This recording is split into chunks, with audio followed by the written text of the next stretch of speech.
Good morning, everybody. It's Wednesday, July 12th, 5:20 a.m. Central Time as I speak. Joe is out on short notice today, so Matt Bennett is joining me. The grain markets are mixed here this morning. To start off with today, we have a report coming out. USDA will release its monthly crop production and WASDE reports here this morning at 11 Central Time. Traders are expecting reduced U.S. corn and soybean yield estimates. Traders are anticipating that the USDA will peg the U.S. corn yield at 176.6 bushels per acre versus 181.5 bushels per acre last month. The soybean yield is expected at 51.4 bushels per acre versus 52 bushels per acre last month.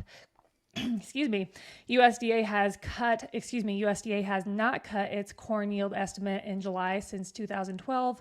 The agency did cut its soybean yield by a small amount in the July 2019 report and also back in 2012. So, Matt, what are your thoughts on this report and what USDA is predicted to release?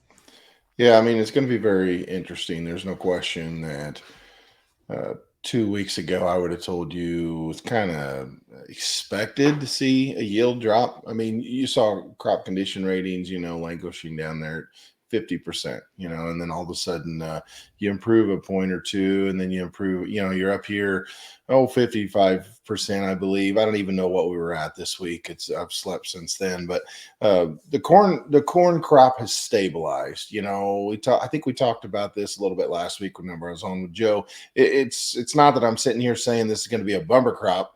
It's that we've averted like disaster, and so the USDA, in my opinion, uh, I think they've got the ammo to drop the crop. I just don't feel as confident that they're going to. Is what I did, like I said, 2 weeks ago. You had a definite change in rainfall pattern.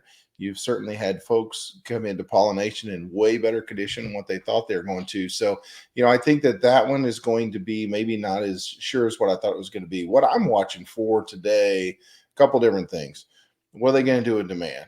So we all know export demand is just stunk. And quite frankly, prospects for corn export demand don't look all that rosy. As far as beans go, I think we're in pretty decent shape. I mean, we just talked about some uh, 10, 15 cargoes off the PNW that China was purchasing in like October timeframe. So it's not like right now, but they're going out buying some beans because we're actually somewhat competitive. We're not competitive on corn. So, the supply and demand balance sheet, Kenzie, it's going to be fairly rough looking as far as new crop goes. Now, what's really interesting is that the quarterly stocks report just released at the end of the month. You saw a bullish surprise for both corn and beans. And so you've got to think the old crop stocks and this old crop balance sheet uh, actually might be fairly snug, relatively speaking, for corn. We all know it would be for beans. So, it's going to be very interesting to see how this comes out. I don't see any way that new crop is anything under 2 billion whenever it comes to corn. Okay. Last thing I want to talk about real quick is pay attention to world stocks whenever you look at, for instance, soybeans year on year. Uh, I understand, as you and I talk, beans are up. Beans have had a good run lately. Here's the deal: we're building world stocks. U.S. is very tight. Domestically, we're very tight. We're not tight worldwide. So pay attention to that because I do think that might be something a producer can use this strength here of late. So, a minute ago, you mentioned weather. A large portion of the U.S. Corn Belt is expected to receive precipitation over the next 5 days. The 6 to 10 day outlook is calling for normal to above normal rainfall for the area. The 8 to 14 day outlook, however, is forecasting above normal temperatures for the majority of the country. Rain is falling over eastern South Dakota and northeastern Nebraska here this morning. Spotty showers are also moving across Iowa and into Illinois and Indiana. So, according to this forecast, much of the Corn Belt should receive rain over the next week. How are things back in Illinois, and have you caught any rains recently? Yeah, and so basically in the last 2 weeks, we've had four different rain events. We went from brown pastures, which is something that you experienced for years instead of a few weeks like we did. So I'm sitting here complaining about that. But I would say we're super worried about hay. Where are we going to get our hay at? In this part of the world, you don't have near as much hay, first of all. But second of all, it was dry. I mean, our yards were dry. I haven't had mowed in 2 or 3 weeks, and then you start getting some rain. So right now things have greened up. I'm not going to say you've got knee-high tall grass by any means, but we definitely have greened up significantly. We're going into pollination in really good shape. It's cool enough. And so whenever you look at the forecast, it doesn't look all that ominous.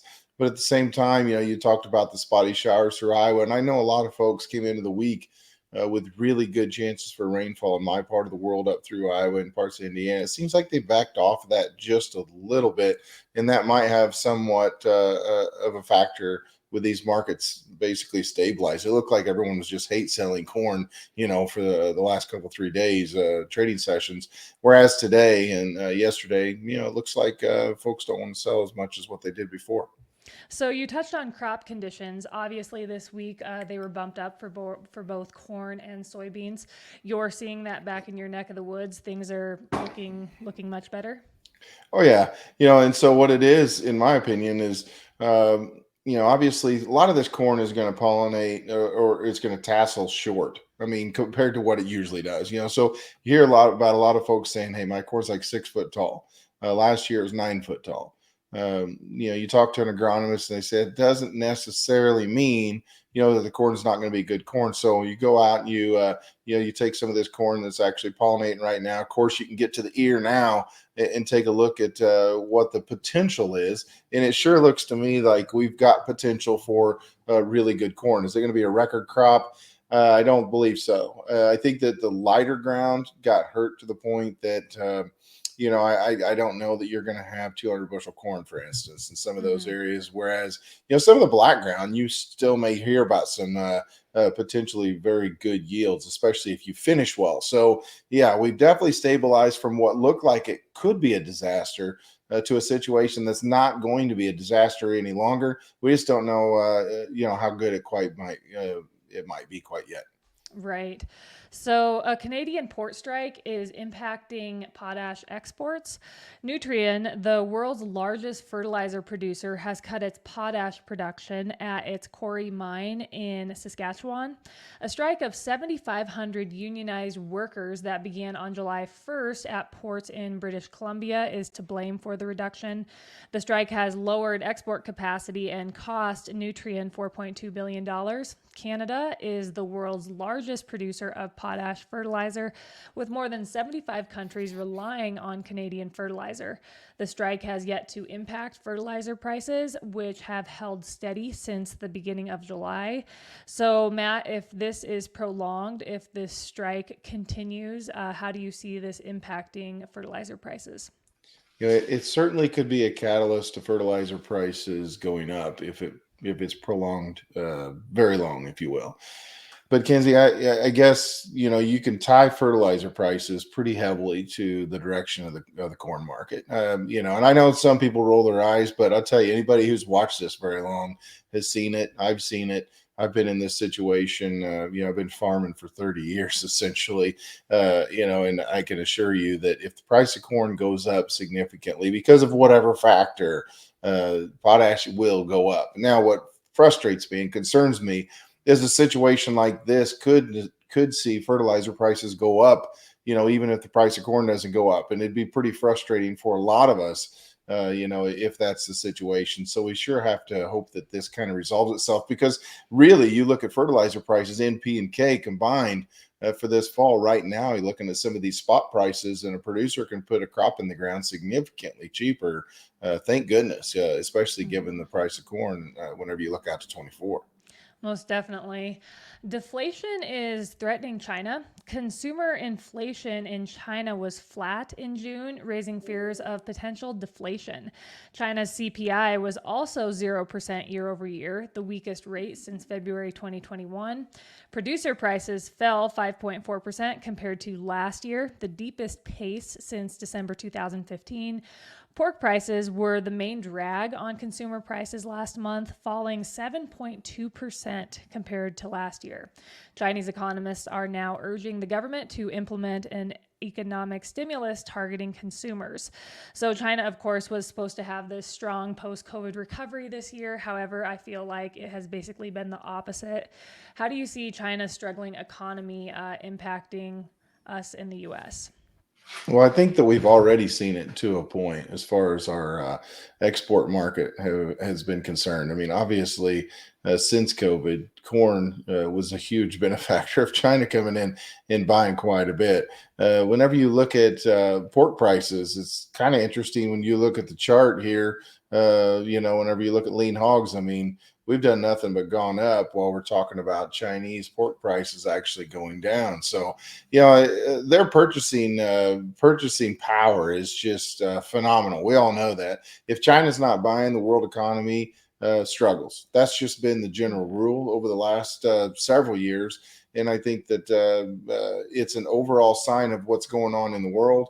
We are in a deflationary environment, whether people want to understand it or not. It was a situation where inflation kind of got out of control and got going to the upside, and now we've backed off. And I still think that we're in somewhat of a deflationary environment moving forward. And so it's something that you got to be cautious of. But by all means, whatever's going on in China is something that we're all going to feel. June's CPI report is expected to post a big drop. Today's Consumer Price Index report, which will be released at 7:30 Central Time, is forecast at an annual rate of 3.1%. The expectation is a significant decline from the 4% reported in May. If the data comes in as expected, this would be a sign that the economy is slowing at a pace that is suitable to fight inflation. U.S. stocks closed higher on Tuesday in anticipation of the friendly report. The Dow Jones was up 0.9%, the S&P 500 increased 0.7%, and the NASDAQ climbed 0.6%. So, Matt, is a recession off the table?